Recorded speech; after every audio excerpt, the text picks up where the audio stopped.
18 best fighter in MMA history. This is going to be the most controversial one.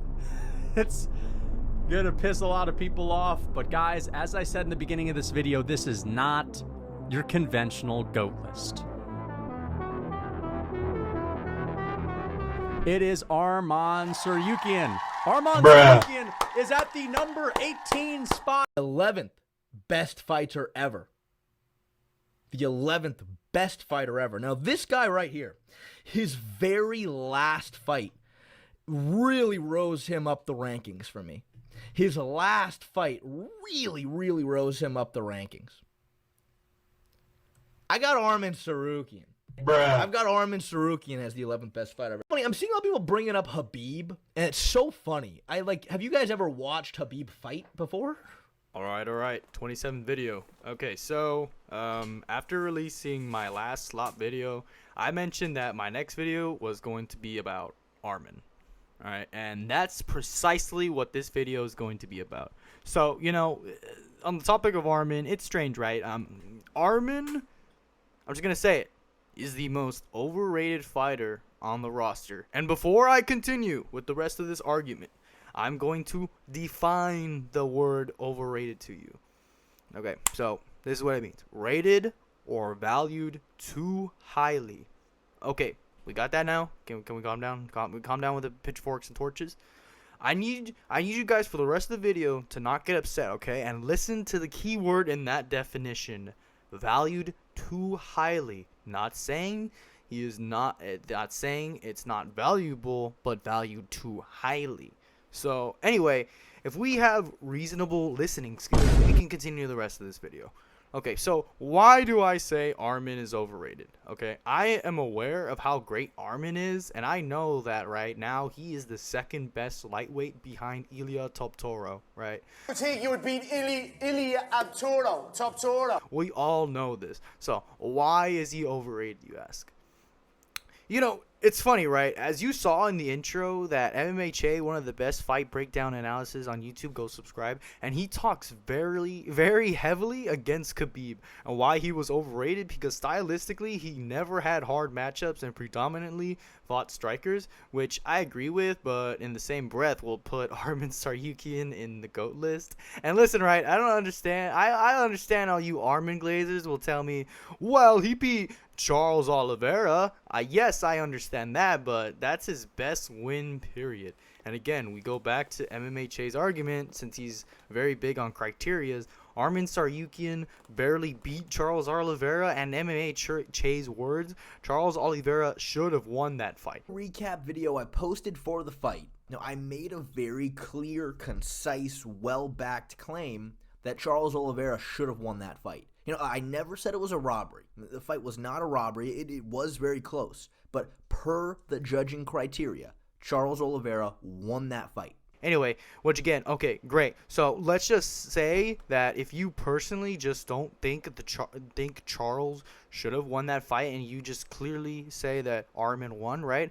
I'm not going to argue who won, because the official record, Arman won, right? But no matter what, we always have to go back to Arman Tsaryukyan barely won, split decision. That fight, even if you don't agree with the decision, that fight was razor close, and that's Arman's best win is Charles Oliveira. So what I don't understand is Arman barely beat Charles Oliveira, so he passes a lot of MMA legends in these GOAT lists and a lot of people's perspectives on Arman as this absolute unit who could never lose because he barely beat Charles Oliveira. And again, I'm not saying it's a bad win, but I just don't understand, because again, when we are talking about greatest fighters of all time, we skip over champions with great resumes and accomplishes of beating names and beating really good opponents. Just because Arman never really lost other than twice, I don't know, man. Doesn't that sound like a certain someone that everyone else shits on? Someone who didn't have a lot of quality wins except a few names. I don't know. It sounds like someone. I don't know their name, right? But their name is on the tip of my tongue, right? Anyway, so I just gave my thoughts on Arman beating Charles, and the way he did it, which was through grappling, which was very impressive, right? Which, again, he really didn't do much other than the second round, because in the second, he actually landed ground and pound on Charles, which is very hard to do. But other than that, he almost got guillotined in the first, to where bro had to get pantsed to fucking escape, right? And in the third, he didn't do anything with top control. Instead he just he decided to lay on Charles. And before that, they were on the feet. Both really didn't land anything significant on the ground. The only one who did anything significant was Charles with the front choke in the third round, right? But anyway, right, okay, Arman barely beats Charles. That's why he's one of the GOATs in MMA, or that's why we think he is the next fucking Demetrius Johnson, who's gonna have like 10 defenses and just no one can beat him, right? Well, I bet you are telling me, well, I mean, he beat so many people while he also beat Charles Oliveira. Did he really? Oh yeah, you're right. Okay, so he did, right? And but let's go through the names of people that make him really part of one of the GOATs, right? Let's look at a record right here. Interesting. I see a lot of green, but how about we actually check up on those guys, shall we? Okay, I'm gonna speed run his career real quick. Okay, so Islam Makhachev doesn't. Alright, okay, so he fought Islam Makhachev on his debut. That's impressive, right? He doesn't win, has a competitive grappling match with him after both of them accepted it on short notice. Okay, great. We're glazing him off a loss, of course. Against the GOAT, I understand. But he still lost and had quite a bit of advantage. Okay, he didn't have quite a bit of advantages, but okay, look, again, I'm not saying it's a bad loss. Of course, he still lost. Right? That's all I'm trying to say. Okay, so Arman beats Oliver, the Canadian guy, PFL superstar, Oliver Aben Mercier, whose best win in the UFC was Drew Dober, who Ronaldo Moicano beat. But when Islam beat Moicano, we all just say that fight didn't matter because, Ronaldo sucks, right? And then, he also goes out there. Arman beats Davey Ramos, great jiu-jitsu guy. No notable wins in the UFC. Again, does the guy get glazed for losing to Makhachev and Arman? Like, he really went out of his way to earn it, and not more just off of coincidence because Dana White just gave him the opportunity to fight Islam and anyways, what I was saying was, right, but look, I digress, right? Let's just continue, right? Okay, and then he goes out, he beat Matt Frevola. Listen, kid, I mean, how do you not give this kid a title shot? I mean, kid beat Matt Frevola. I mean, listen, superstar Matt Frevola, right? Not gonna say much, don't really have to, right? Can't say that's the greatest win, but anyway, right? Well, I think look, the point is, I think you know where I'm going with this, so how about I just go to his best wins, right? Because I bet you were thinking right now, listen, he beat, you're going through his worst wins, Khabib has worst wins as well. It's like, yeah, well, I get that, right? But I mean, for this guy to be, one of the GOATs despite not even being a champion, I mean, fuck, I mean, you would think he beat like really great names or something, but I digress, right? Anyways, point being, like, let's just look at the fighters he did beat that were really good. Okay, so we have Dan Hooker and Benyel Dariush. These are the wins that have Arman on one of the greatest of all time. And if you want to be a hardcore, we can add Joel Alvarez. Listen, the kid's pretty good, right? Which, again, I have to stress, all these guys are really good.